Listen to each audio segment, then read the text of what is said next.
الحمد لله وكفى والسلام على عباده الذين اصطفى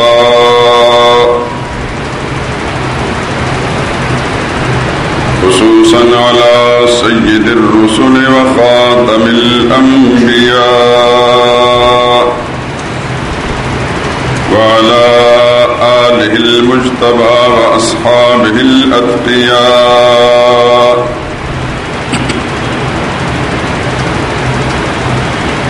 أما بعد فإن خير الحديث كتاب الله وخير الهدي هدي محمد صلى الله عليه وسلم وشر الأمور محدثاتها وكل محدثة بدعة وكل بدعة ضلالة وكل ضلالة في النار. أعوذ بالله من الشيطان الرجيم. بسم الله الرحمن الرحيم.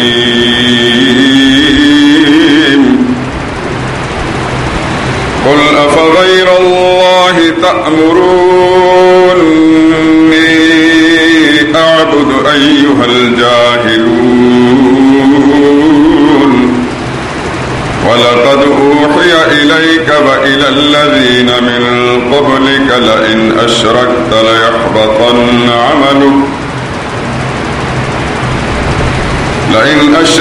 ليحبطن عملك ولتكونن من الخاسرين.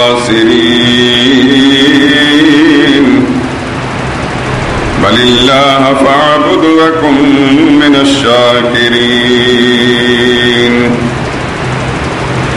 وما قدر الله حق قدره والأرض جميعا قبضته يوم القيامة والسماوات مطويات بيمينه سبحانه وتعالى عما يشركون.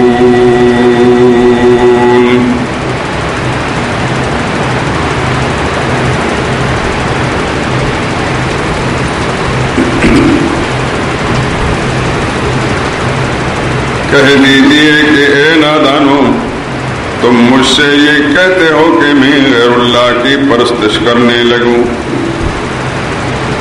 اور اے میرے پیغمبر آپ کی طرف اور ان پیغمبروں کی طرف جو آپ سے پہلے ہو چکے ہیں یہی وحی بھیجی گئی ہے کہ اگر تم نے شرک کیا تو تمہارے اعمال بھی برباد ہو جائیں گے اور تم زیانکاروں میں شامل ہو جاؤ گے، بلکہ اللہ ہی کی بندگی کرو اور اس کے شکر گزاروں میں شامل ہو جاؤ۔ ان لوگوں نے اللہ کی قدر نہیں کی جیسے قدر کرنی چاہیے تھی، حالانکہ قیامت کے دن تمام زمین اس اللہ کی مٹھی میں ہوگی اور آسمان اس کے دائیں ہاتھ میں لپٹے ہوئے ہوں گے، اور وہ ان لوگوں کے شرک سے پاک اور بلند و بالا ہے۔ سبحان ربك رب العزة عما يصفون وسلام على المرسلين والحمد لله رب العالمين۔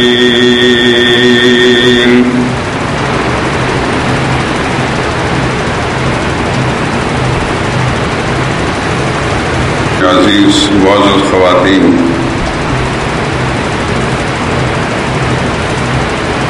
پروردگار عالم کی مقدس کتاب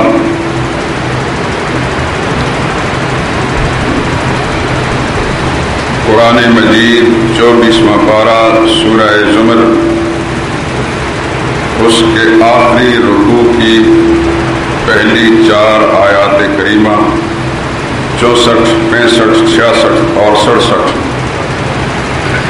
اس وقت تلاوت کی ہیں اور ان کا ترجمہ بھی عرض کیا ہے۔ آج کی گفتگو بھی سلسلہ وار مضمون جو رمضان مبارک میں بیان ہوتا ہے اس کے ساتھ پیوستہ ہوگی۔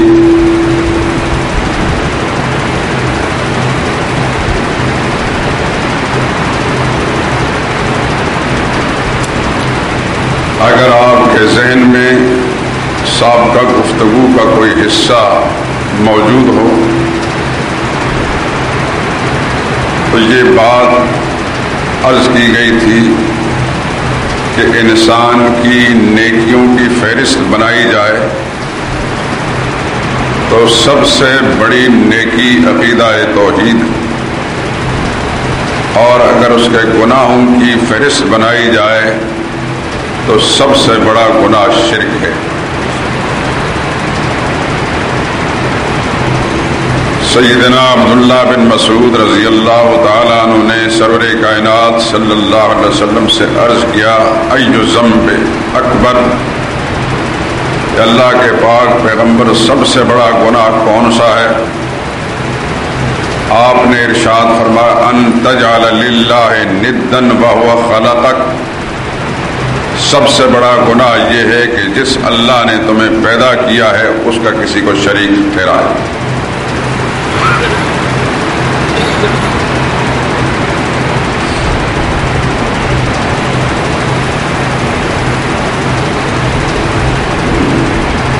شرک ایک ایسا گناہ ہے کہ خالق کائنات نے بے شمار گناہوں کی معافی کے لیے گنجائش رکھی ہے،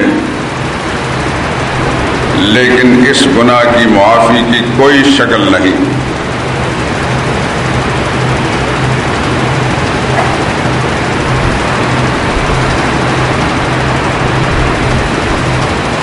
دوسرے گناہ کر کے اگر کوئی شخص معافی مانگ کر دنیا سے نہیں گیا، امید رکھی جا سکتی ہے کہ کسی نہ کسی وجہ سے اللہ تعالیٰ اس کو بخش دیں۔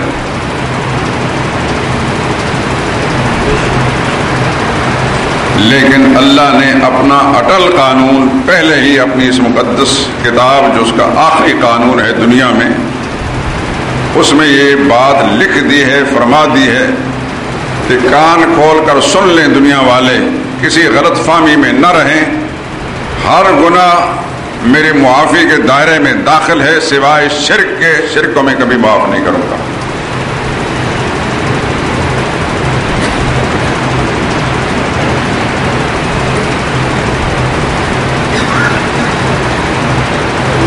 کوئی بڑا شرک کرے یا چھوٹا، سب کے لیے اللہ کا ایک قانون ہے، کسی کے لیے کوئی استثناء نہیں۔ یہ کوئی پاکستانی قانون تھوڑا ہی ہے کہ چھوٹا مجرم جو ہے اس کو استثناء نہ ملے اور بڑے مجرم کو استثناء مل جائے۔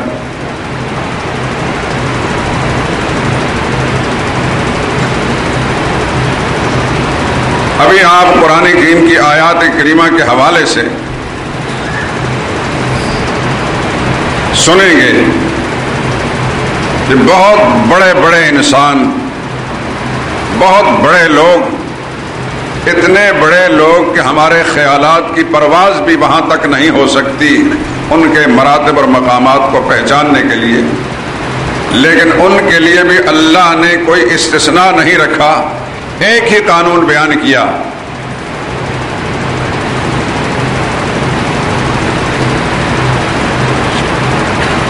کہ اتنے بڑے لوگوں سے بھی بالفرض شرک سرزد ہو جائے تو ان کی بھی زندگی کے سارے کیے کرائے پر پانی پھر جائے گا اور وہ بھی برباد لوگوں میں ہو جائیں گے۔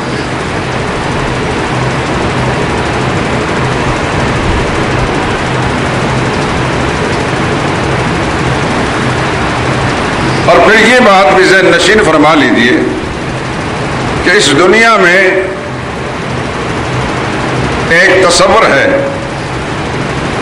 کہ کسی بڑے کی رشتہ داری انسان کو کام آ جاتی ہے،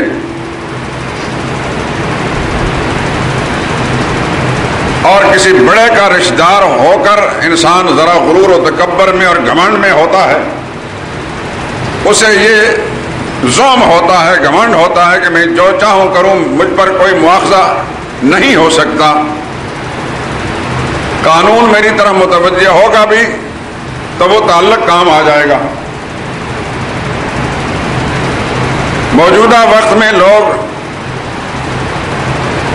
کسی نہ کسی سیاسی پارٹی خصوصاً جو ذرا مقبول اور پاپولر پارٹی ہو اس میں شامل ہوتے ہیں، اس کا رکن بننے کی کوشش کرتے ہیں. یہ نہیں ان کے سامنے ہوتا کہ یہ بڑے مقدس لوگ ہیں اور ان کے ساتھ تعلق رکھنے کی وجہ سے اللہ راضی ہو جائیں گے. بس صرف ایک تصور ہوتا ہے کہ کوئی نہ کوئی جرم سرزد ہوا تو کم از کم یہ پارٹی اور اس کا رکن ہونا میرے کام آئے گا. عام مسلمانوں سے پوچھے کہ تم شریف لوگوں کو ووٹ کیوں نہیں دیتے،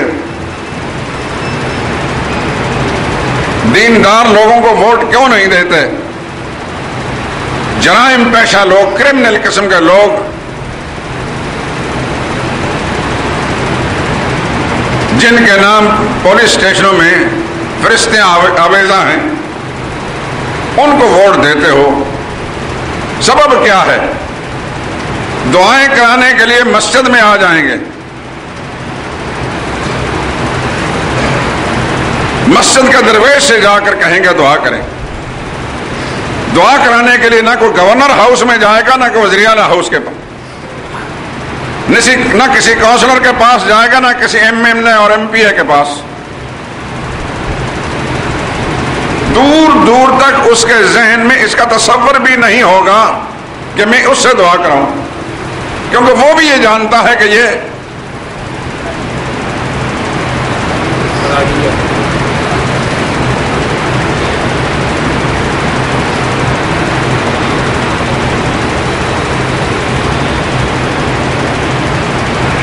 دو نمبر لوگ ہیں. لیکن ووٹ کیوں دیتے ہیں؟ ووٹ اس لیے دیتے ہیں کہ تھانے میں ہمارے کام کرانے کے لیے ہمارے ساتھ یہی جائیں گے، کوئی شریف آدمی نہیں جائے گا.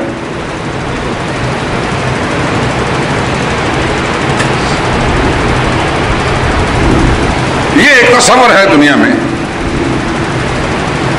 کہ اس قسم کے تعلقات کام آ جاتے ہیں اور گرفت سے بچ جاتا ہے. کوئی بھی حکومتی پارٹی ہو، اس کے کسی اہلکار کی سفارش چلی جائے اس کے حلقے کے کسی ووٹر سپورٹر کے لیے، یہ ہمارا آدمی ہے، مجال ہے تھانے دار کی کہ اس کے خلاف کوئی رپورٹ لکھ سکے. اگر لکھے کبھی تو برائے نام.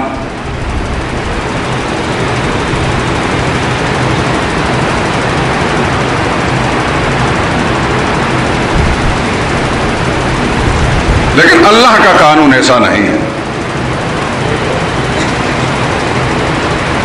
نہ تو کسی کا بڑا ہونا اس کے لیے کوئی استثناء حاصل کر سکتا ہے، اور نہ کسی بڑے کی رشتہ داری کسی کو کام آ سکتی.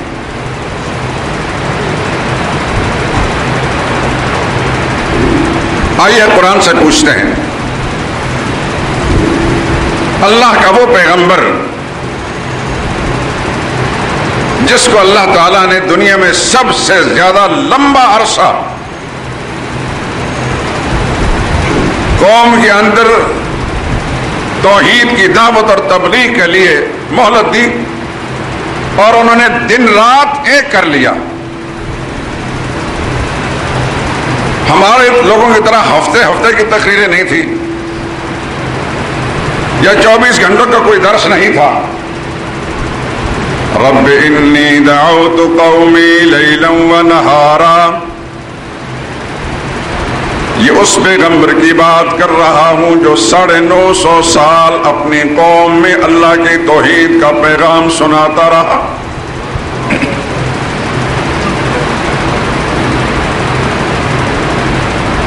ان کی اس تبلیغ کا ذکر خود انہی کی زبان سے قرآن کریم میں موجود ہے.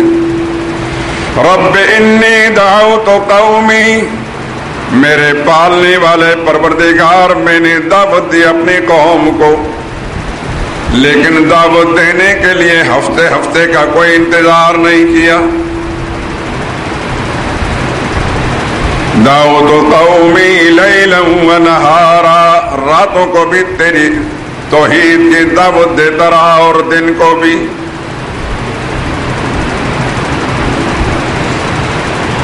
اتنا لمبا عرصہ اور دن رات طے کر لیا. سمجھ گئے ہوں گے وہ کون ہیں؟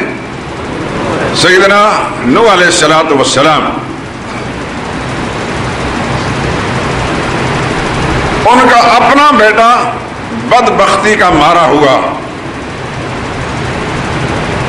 اپنے عظیم باپ کی دعوت کو ٹھکرا رہا تھا.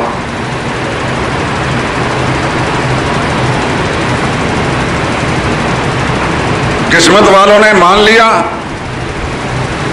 اور جو بدبختی کے مارے ہوئے تھے وہ اڑے رہے انکار پر. ان میں سے ان کا اپنا بیٹا بھی تھا. تفصیلات میں نہیں جاؤں گا. جب ان کے سامنے بیٹا غرق ہوا طوفان نوح میں، جب طوفان آیا، سیلاب آیا، ایسا سیلاب جو پہاڑ بھی ڈوب گئے،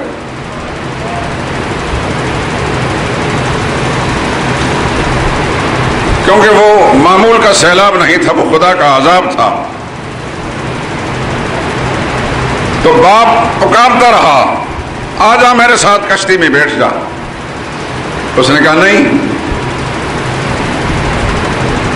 سآوی الی جبل، وہ جو بلند بالا پہاڑ ہے اس پر چڑھ جاؤں گا، کوئی خطرہ نہیں مجھے سیلاب کا. نوح علیہ السلام نے فرمایا لا عاصم اليوم من امر اللہ، بدبخت، یہ عام سیلاب نہیں، یہ خدا کا عذاب ہے اور آج کوئی بھی اس سے بچ نہیں سکے گا. وہی بچے گا جو میرے ساتھ اس کشتی میں بیٹھ جائے گا.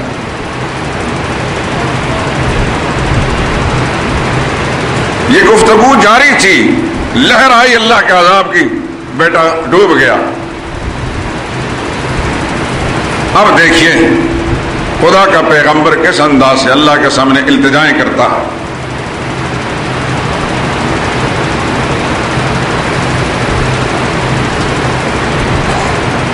رب ان ابنی من اہلی،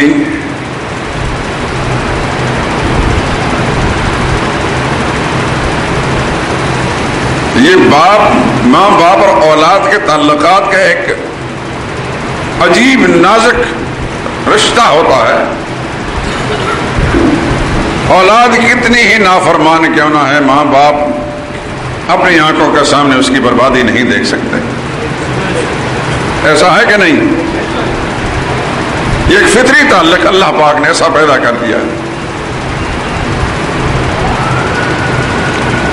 کبھی آپ نے مرغی جو چھوٹے چھوٹے چوزے ہوتے ہیں لے کر پھرتی ہے، دانے چگتے ہیں، ان کی ایک قسم کی تربیت کر رہی ہوتی ہے، اچانک کوئی کوا یا اس سے بڑا کوئی پرندہ آ کر لپکتا ہے ان کو اٹھانے کے لیے، تو وہ اپنی جان پر کھیل جاتی ہے، پر بچھا پھیلا دیتی ہے، اس کے نیچے وہ پناہ لے لیتے ہیں.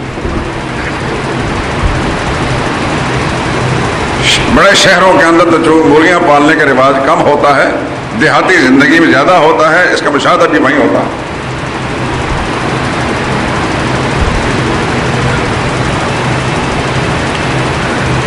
اولاد اور ماں باپ کا رشتہ ایسا ہی ہے.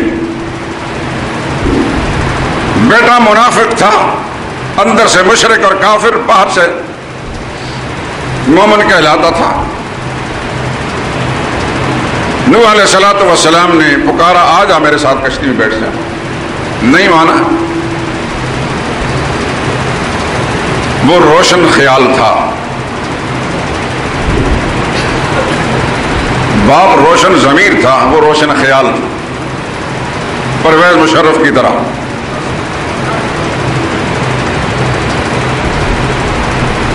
اور یہ روشن خیال تقریباً سارے ہی ملعون ہوتے ہیں الا ماشاء اللہ،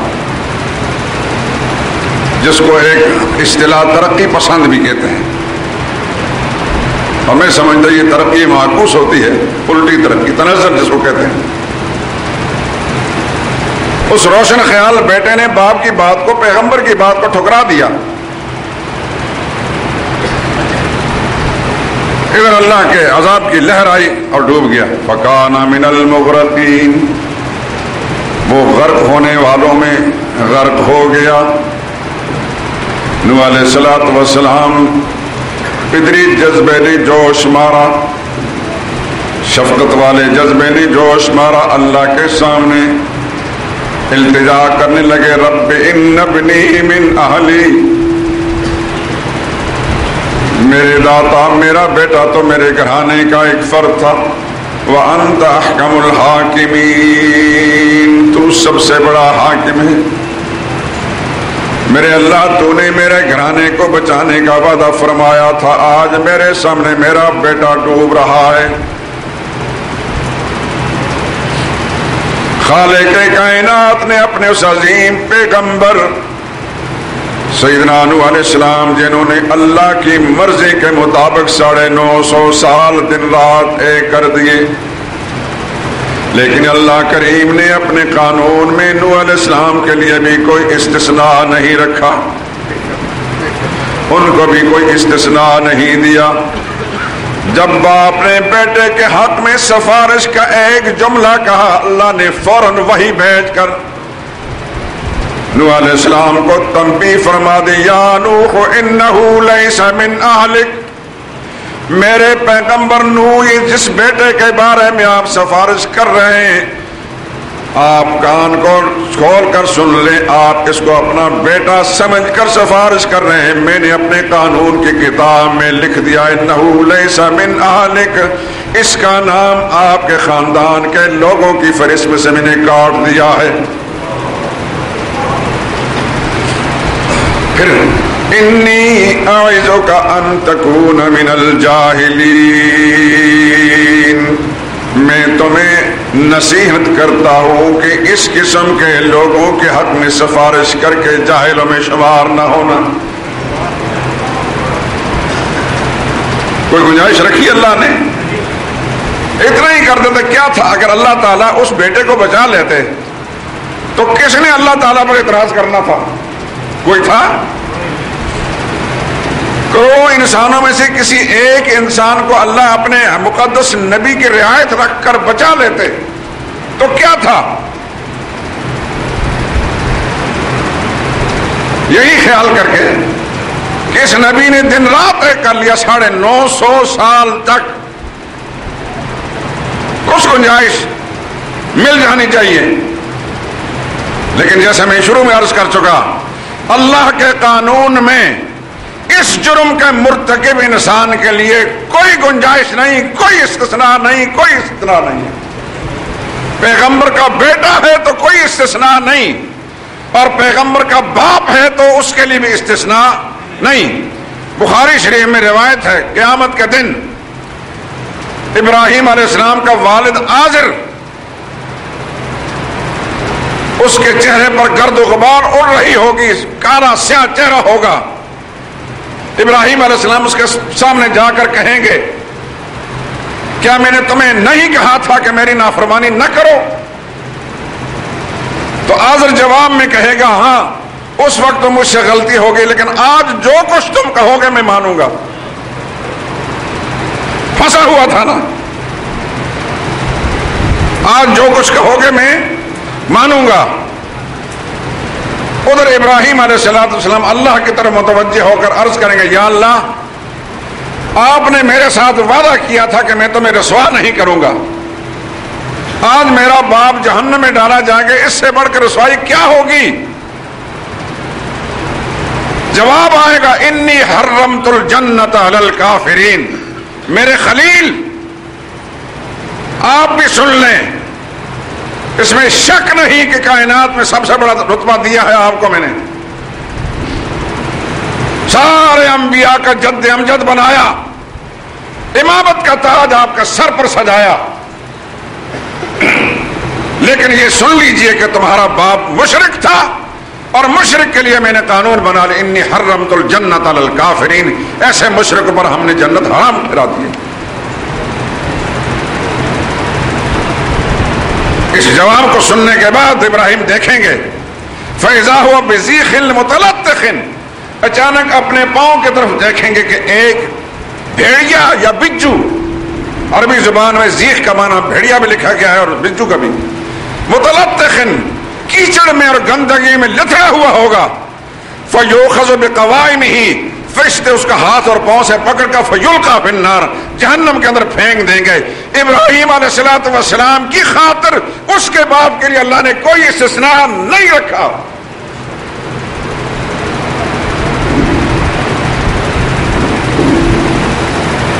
اگر کوئی گنجائش ہوتی تو جس ابراہیم نے اللہ کی مرضی کی خاطر آگ میں چھلانگ لگا دی، اللہ کی توحید کی خاطر جان پر کھیل گئے، جس ابراہیم نے اللہ کی مرضی پوری کرنے کے لیے اپنے نونہال اکلوتے بیٹے کے گلے پر چھری رکھ چلا دی، ان کے لیے تو استثناء ہونا چاہیے تھا کہ نہیں چاہیے تھا؟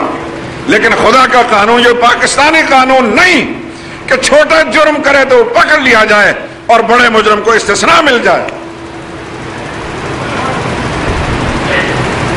اتنا بڑا انسان ابراہیم خلیل اللہ، وہ ابراہیم جس کے لیے اللہ نے اپنے قرآن آخری قانون آخری کتاب میں فرمایا انی جاعلک للناس اماما، اے ابراہیم میں نے فیصلہ کیا ہے پوری انسانیت کا آپ کا امام بنا رہا ہوں، امامت کا تاج ان کے سر پر رکھا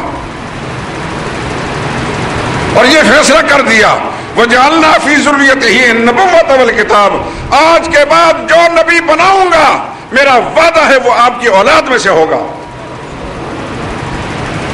سارے بنی اسرائیلی نبی بھی ابراہیم کی اولاد میں سے، اور بنو اسماعیل میں سے محمد رسول اللہ ایک اکیلا ساری کائنات پر بھاری، وہ بھی ابراہیم کی اولاد میں سے۔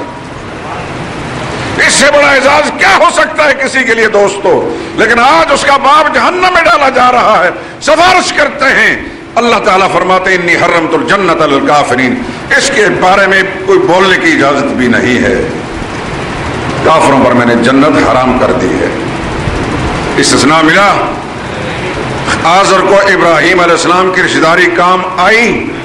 یہی مسئلہ سمجھا رہا ہوں دوستو، کسی انسان کو جو شرک کرنے والا ہے اللہ کی پکڑ جب آئے گی تو کوئی رشتہ داری کام نہیں آئے گی۔ وہ مغل کہلائے، پٹھان کہلائے، سید کہلائے، راجپوت کہلائے، کچھ کہلائے، کسی پیغمبر کا بیٹا ہے تو معاف نہیں کیا جائے گا، پیغمبر کا باپ ہے تو معاف نہیں کیا جائے گا۔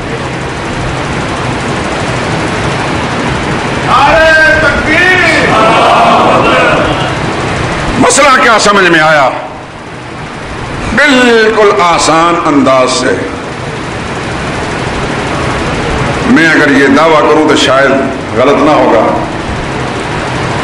کہ میں خطیب نہیں ہوں، خطابت مجھے نہیں آتی، میں ایک ادنا قسم کا واعظ ہوں، بہت آسان طریقہ اختیار کر کے سامعین کے ذہنوں تک بات پہنچانے کی کوشش کرتا ہوں۔ ہر سطح کا انسان بات سمجھ سکتا ہے۔ میری مائیں اور بہنیں، بیٹیاں جو اس وقت اس مسجد کے ایک حصے کے اندر تشریف لائی ہیں، آواز ان تک بھی پہنچ رہی ہوگی، ان سے بھی میری یہ گزارش التجا ہے کہ پورے دھیان سے میری بات کو سنیں اور اس کو سمجھنے کی کوشش کریں، اور اللہ توفیق دے تو عمل پیرا ہوں۔ بتا یہ رہا ہوں کہ جرائم کی فہرست میں سب سے بڑا جرم، اونچی آواز سے، شرک ہے۔ سب سے بڑا گناہ شرک ہے، اور شرک اللہ نے کسی کو معاف نہیں کرنا۔ ابھی آگے آیتیں آ رہی ہیں، نبیوں کا تذکرہ بھی آ رہا، ابھی تو نبی کے رشتہ دار کی بات ہو رہی ہے، نبی کے رشتہ داروں کی بات ہو رہی ہے۔ ایک نبی کے بیٹے کی بات ہوئی، دوسرے نبی کے والد کی، اب ایک نبی کے چچا کی بات کرتے ہیں۔ ایک نبی کی چچا کی بات کرتے ہیں۔ وہ نبی بھی عام نبی نہیں، نبی الانبیاء ہیں، امام الانبیاء ہیں، سید الانبیاء ہیں، سید الاولین والآخرین ہیں، امام الانبیاء والمرسلین ہیں، سیدنا و مولانا محمد رسول اللہ صلی اللہ علیہ وسلم۔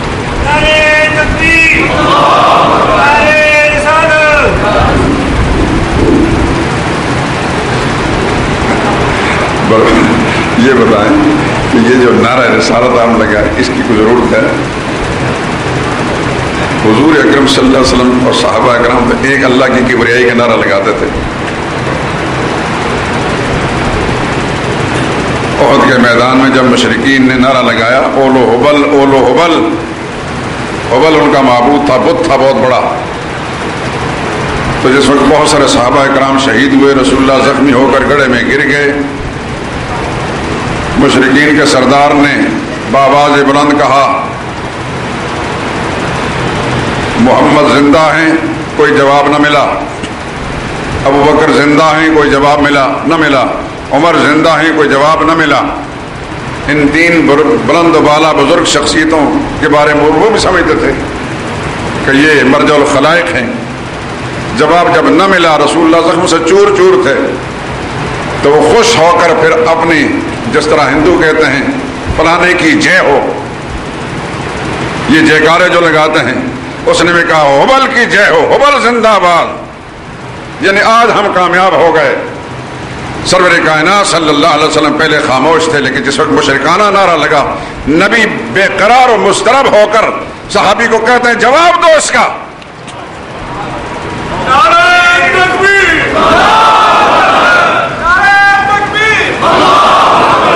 انہوں نے پوچھا کیا جواب دیں؟ فرمایا اللہ اعلی و اجل۔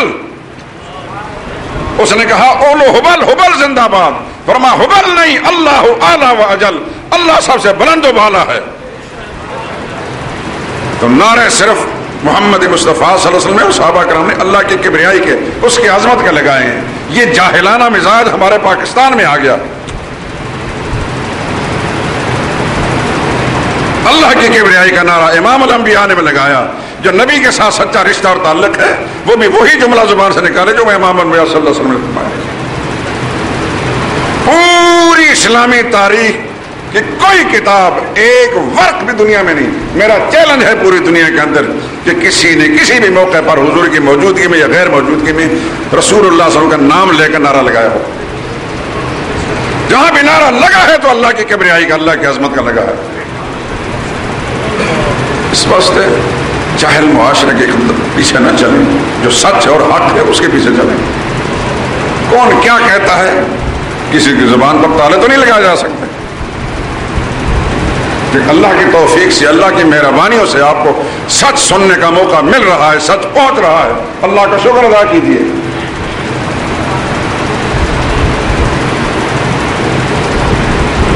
سرور کائنات صلی اللہ علیہ وسلم، ان کے اسی مجلس میں اس سے پہلے جب آپ کے سلسلہ نسب کی میں نے تاریخ بیان کی تھی تو بتایا تھا کہ رسول اللہ صلی اللہ علیہ وسلم کے چچا تایا کل کتنے تھے؟ 10۔ آپ کے والد گرامی سمیت کل عبد المطلب کے کتنے بیٹے تھے؟ 10 بیٹے تھے۔ آپ کے والد کو استثناء کر لیجئے کیونکہ ان کو اسلام کا زمانہ نہیں ملا، اور کچھ رسول اللہ صلی اللہ علیہ وسلم کی بعثت سے پہلے دنیا سے چلے گئے تھے زمانہ شرک کے اندر، لیکن زمانہ اسلام جو ملا تھا رسول اللہ صلی اللہ علیہ وسلم کے چچاؤں میں سے صرف 4 کو ملا تھا۔ اسلام کا زمانہ کتنے کو ملا؟ 4 کو ملا۔ ان میں سے 2 کو اللہ نے ہدایت سے نواز دیا، سیدنا حمزہ اور سیدنا عباس رضی اللہ عنہما، اور 2 مشرک رہے،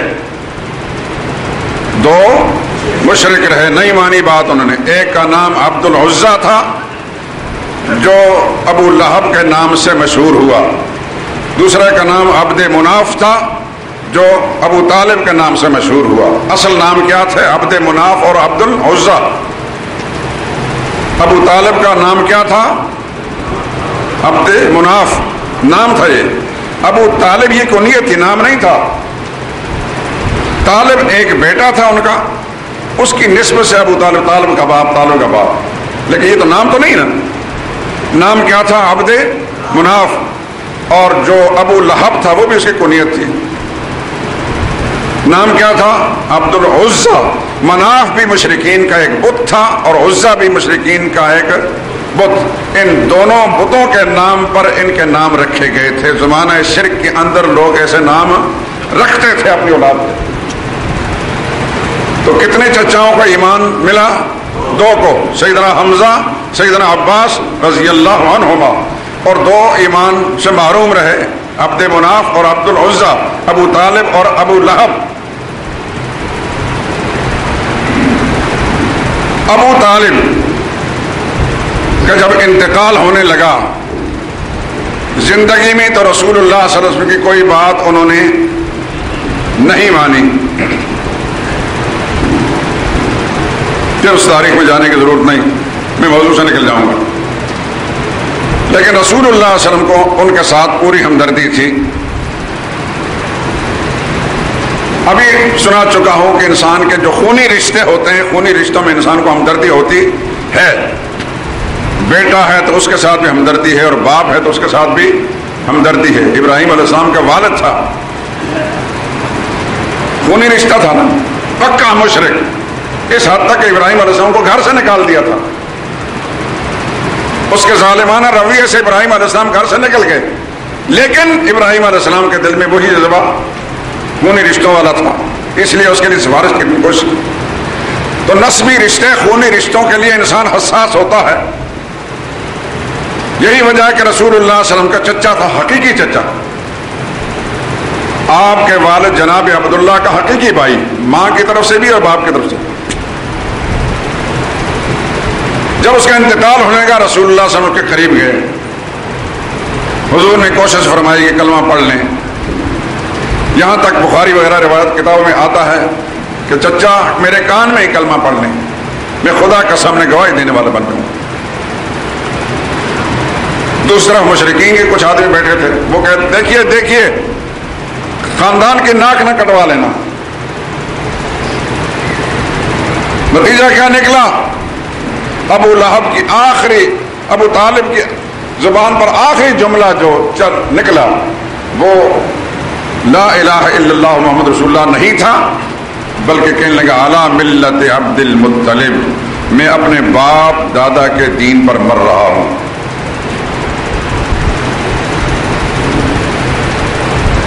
حضور صلی اللہ علیہ وسلم بہت افسردہ ہو کر وہاں سے اٹھے، آپ کی آنکھوں سے آنسو جاری تھے، صدمہ تھا، کاش کہ یہ بچ جاتا خدا کے عذاب سے۔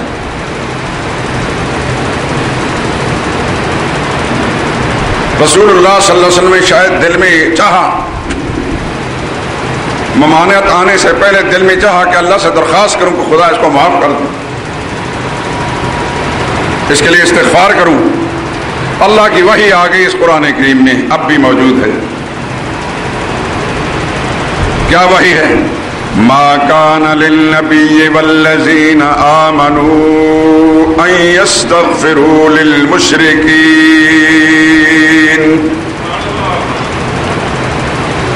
اللہ فرماتے ہیں میں اپنے نبی کو بھی اس بات کی اجازت نہیں دیتا اور نہ کسی مسلمان کو اجازت دیتا ہوں کہ کسی مشرک کے حق میں مغفرت کی دعا مانگے، وَلَوْ كَانُوا أُولِي قُرْبَىٰ، خواہ ان کے رشتہ دار ہی کیوں نہ ہوں۔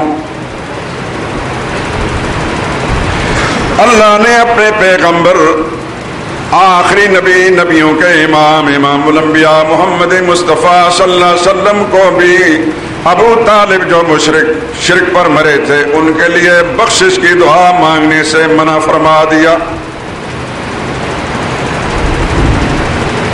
اور قانون بنا دیا۔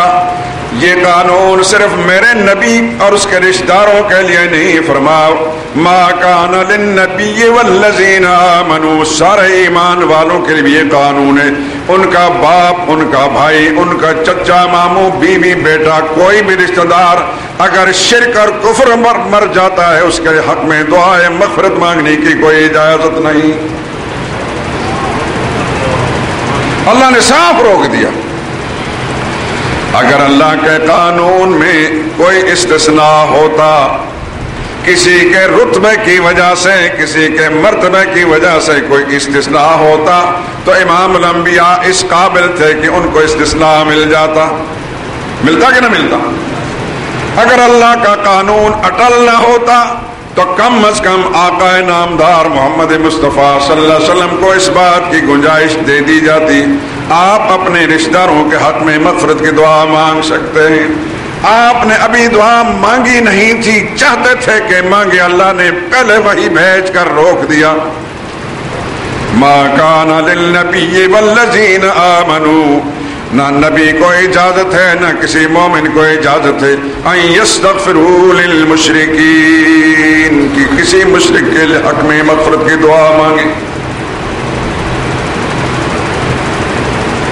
بات سمجھ میں آئی کہ نہیں آئی؟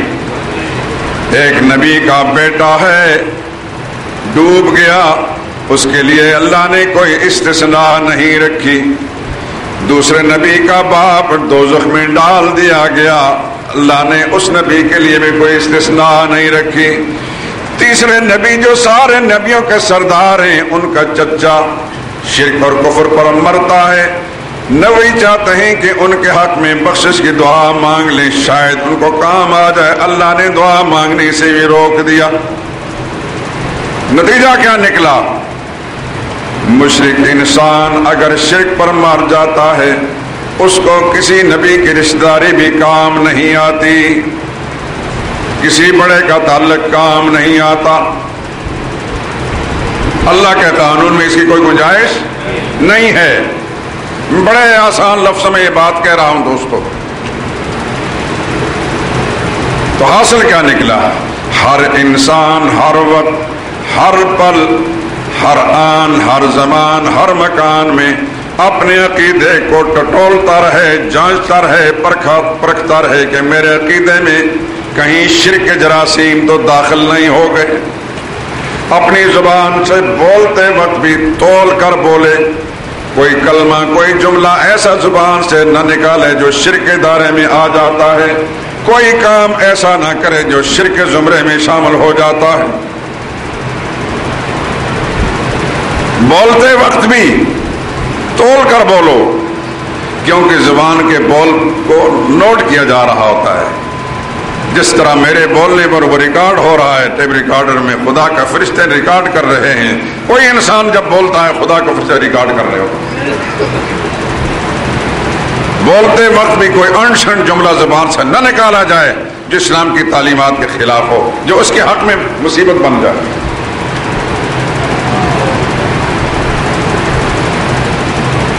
سرور کائنات صلی اللہ علیہ وسلم کے سامنے ایک شخص آیا، عقیدت کے انداز میں کہنے لگا ما شاء اللہ وما شئت. کیا کہنے لگا؟ ما شاء اللہ وما شئت. بول جایا کریں، سوال ملے گا کہ نبی کریم صلی اللہ علیہ وسلم کی احادیث طیبہ میں منقول ہے، عربی زبان کا جملہ ہے، ما شاء اللہ وما شئت. اس کا کہنے کا مقصد کیا تھا؟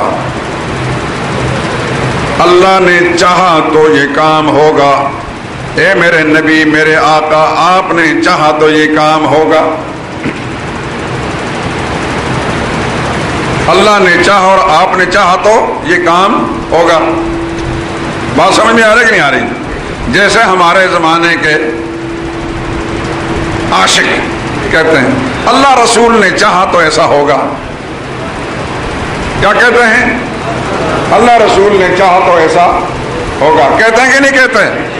کتنی محبت میں، کتنی عقیدت میں حضور صلی اللہ علیہ وسلم کا نام لیتے ہیں. اللہ رسول نے چاہا تو ایسا ہوگا. اس کے ذہن میں تو حضور کی محبت اور عقیدت تھی. یا اس زمانے میں جو لوگ بولتے ہیں وہ عقیدت محبت سے بولتے ہیں، مگر امام الانبیاء سے پوچھیں کہ یہ بات صحیح ہے یا غلط ہے صلی اللہ علیہ وسلم. انہوں نے حضور صلی اللہ علیہ وسلم فوراً اس کو مخاطب کر کے ٹوکتے ہوئے فرمایا اجعلتنی للہ ندا. ہوش کر، کیا تو نے مجھے خدا کا شریک بنا لیا ہے؟ اس نے اپنے طور پر عقیدت کا مظاہرہ کیا. رسول اللہ نے ٹوکتے فرمایا اجعلتنی للہ ندا، تو نے مجھے خدا کا شریک بنا لیا.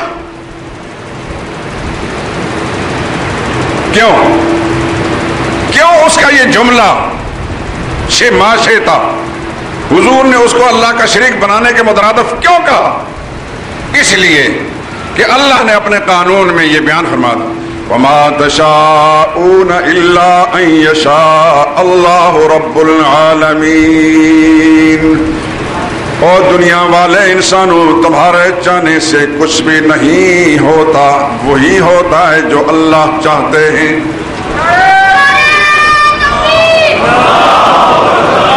کسی کے چاہنے سے کچھ نہیں ہوتا. بولیے کسی کے چاہنے سے کچھ نہیں ہوتا, وہی ہوتا ہے جو میرا رب چاہتا ہے. نوح علیہ السلام نے چاہا کہ میرا بیٹا بچ جائے, لیکن اللہ نے بچانا نہیں چاہا تو وہ نہیں بچ سکا. ابراہیم خلیل اللہ نے چاہا کہ میرا والد بچ جائے, لیکن نہیں بچ سکا, کیونکہ ہوتا وہی ہے جو اللہ چاہتا ہے. آقا انعامدار نے چاہا کہ میرا چچا بچ جائے, لیکن نہیں بچ سکا, کیونکہ کسی کی چاہت پہ دار و مدار نہیں, اللہ کی چاہت پہ فیصلے ہوتے ہیں. اس لیے جب اس نے کہا ماشاء اللہ ما شئتا, آپ نے چاہا تو ہوگا, اللہ نے چاہا تو ہوگا, حضور نے فرمایا تو نے مجھے خدا کا شریک بنا لیا. قل ما شاء اللہ وحدہ, مت کہو یہ جملہ جب بھی زبان سے کہنا ہوتا کہ صرف اللہ نے چاہا تو ہوگا, اللہ کی چاہت کے بغیر کچھ بھی نہیں ہوتا.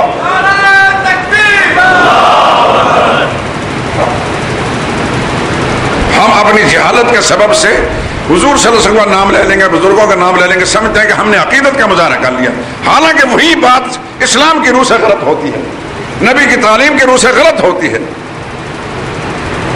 ما شاء اللہ کان وما لم یشاء لم یکن. آقا نامدار نے صاف لفظوں میں فرما لیا جو اللہ چاہتے ہیں وہ ہوتا ہے, ما لم یشاء لم یکن, جو اللہ نہیں چاہتے تو نہیں ہوتا. ابھی یہ مثالیں آپ کے سامنے گزر چکی ہیں.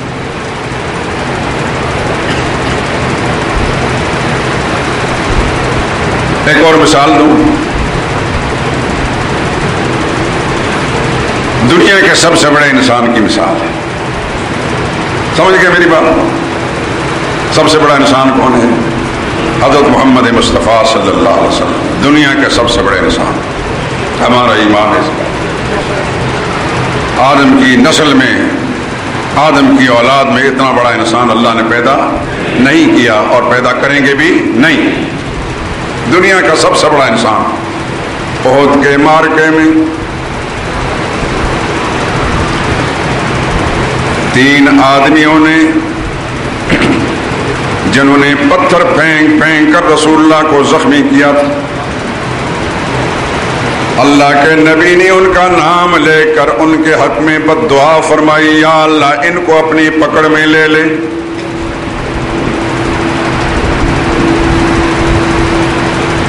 نام لے کر, بخاری شریف ان کا نام بھی, یا اللہ ان کو پکڑ. مطلب کہ ان کی وجہ سے حضور کو سخت جسمانی تکلیف پہنچی تو حضور بے چین ہو کر بدعا, حضور صلی اللہ علیہ وسلم کسی کے لیے بدعائیں نہیں فرماتے تھے, لیکن حضور کا بدعا فرمانا اس بات کی علامت سمجھا جاتا ہے کہ حضور کو بہت زیادہ تکلیف ہوئی ہوگی, تبھی تو حضور نے ان کا نام لے کر ان کے حق میں بدعا فرمائی. یہ مسئلہ پہلے سن چکا ہے یا نہیں سن چکا ہے؟ تو اللہ تعالیٰ حضور صلی اللہ علیہ وسلم, اللہ کی نظروں میں سب سے بڑا مقام کس کا ہے؟ حضور صلی اللہ علیہ وسلم کا. اس کائنات میں, اس دھرتی میں اتنا بڑا انسان, اتنا بڑا محبوب اللہ کا اور کوئی نہ گزرا ہے نہ ہوگا. اللہ تعالیٰ ان حضور صلی اللہ علیہ وسلم کی بد دعا کے مطابق ان دونوں آدمیوں کو تباہ برباد کر دیتے تو کسی نے کوئی اعتراض کرنا تھا؟ کوئی اعتراض ہو سکتا تھا؟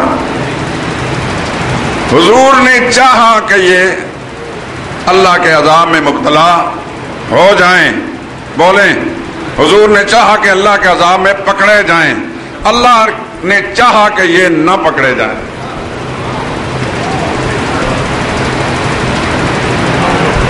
بات سمجھ میں آ رہی کہ نہیں آ رہی؟ قرآن کریم لیس لک من الامر شیء, 4 پارے میں آیت نمبر 128 سورہ آل عمران کی, جا کر دیکھ لینا. لیس لک من الامر شیء, میرے لاڈلے پیغمبر میں دیکھ بھی رہا ہوں, جان بھی رہا ہوں, آپ زخموں سے چور چور ہیں. نہایت دل برداشتہ ہو کر آپ ان تینوں کے حق میں بد دعا کر رہے, میں جانتا ہوں, دیکھتا ہوں, سمجھتا ہوں. آپ کی چاہت یہ ہے کہ یہ تباہ و برباد ہو جائیں، لیکن میں خالق کائنات کی چاہت اس وقت یہ ہے کہ یہ بچ جائیں۔ میری مرضی یہ ہے کہ یہ برباد نہ ہو، آپ کی چاہت یہ ہے کہ تباہ و برباد ہو جائیں۔ آج میں نے فیصلہ کیا ہے لیس لک من الامر شیء، اس معاملے میں نے آپ کو کوئی اختیار نہیں دیا۔ اور یتوب علیہم اور یعذبہم فانہم ظالمون، کہ اللہ کسی کو معاف کر دے یا سزا دے کہ یہ ظلم کرنے والے۔ للہ ما فی السماوات و ما فی الارض، میں قانون بیان کر رہا ہوں، آسمانوں میں بھی راج اللہ کا ہے، زمین میں بھی راج و اختیار اللہ کا ہے۔ یغفر لمن یشاء و یعذب من یشاء، وہ جس کو چاہے گا معاف کر دے گا، جس کو چاہے گا سزا دے گا۔ واللہ غفور الرحیم، آج اس کی چاہت یہ ہے کہ ان کو معاف کر دیا جائے۔ اللہ نے ان کو معاف بھی کیا، ایمان کی دولت سے مالا مال کیا، وہ رسول اللہ کے رضاکاروں میں شامل ہو گئے۔ تو چاہت کس کی پوری ہوئی؟ کس کی چاہت پہ سارے فیصلے ہوتے ہیں؟ اللہ کی چاہت پہ ہوتے ہیں۔ اللہ کی مرضی کے بغیر کسی کی چاہت اور فیصلے نہیں ہوتے۔ اگر فیصلے ہونے ہوتے، ساری کائنات کا سردار امام الانبیاء صلی اللہ علیہ وسلم کی چاہت پہ اللہ فوراً فیصلہ فرما دیتے۔ اللہ یہ بتانا چاہتے ہیں کہ قانون اختیار میں نے اپنے پاس رکھا ہے۔ الہ وہی ہوتا ہے جو سارے اختیارات کا مالک ہو، الہ وہی ہوتا ہے جو سب کچھ جاننے والا ہو۔ میں جانتا ہوں کہ ان کے بچانے میں کیا حکمت ہے۔ ان کو مٹانا پلک جھپکنے سے پہلے میرے لیے آسان تھا، لیکن میری مشیت، میری چاہت کا قانون یہ تھا کہ آج ان کو برباد کرنے کے بجائے ایمان کی دولت سے مالا مال کر کے آپ کے قدموں میں ڈال دیا جائے۔ کس کی مرضی پوری ہوئی؟ اللہ کی۔ کسی کے چاہنے سے کچھ نہیں ہوتا، وہی ہوتا ہے جو میرا رب چاہے۔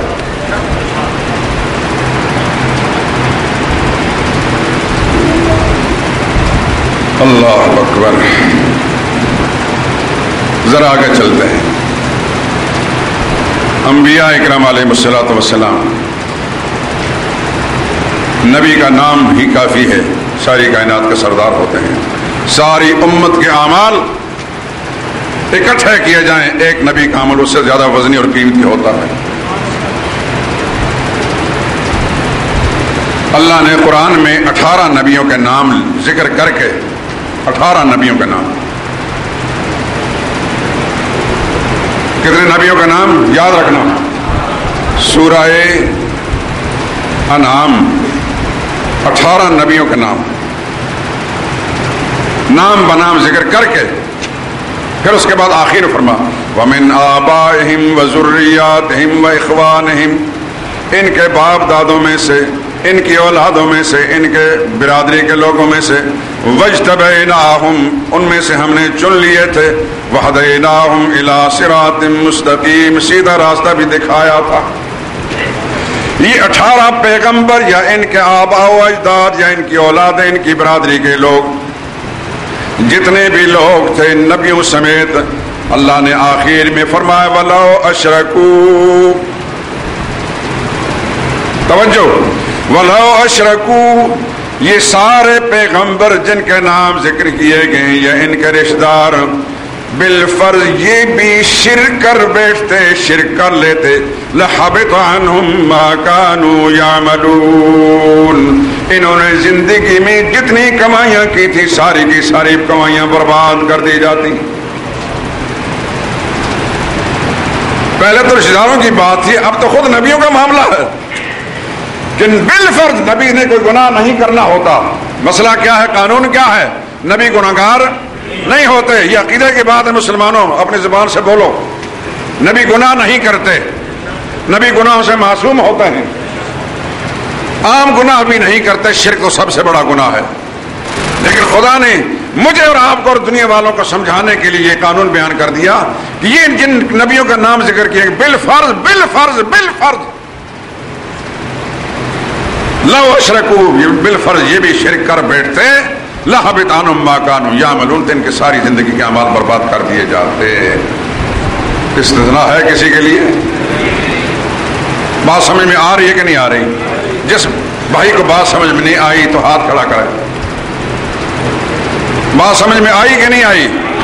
اللہ نے نبیوں کے لیے کوئی استثناء رکھا؟ مکمل تیار ہے تو پھر اس میں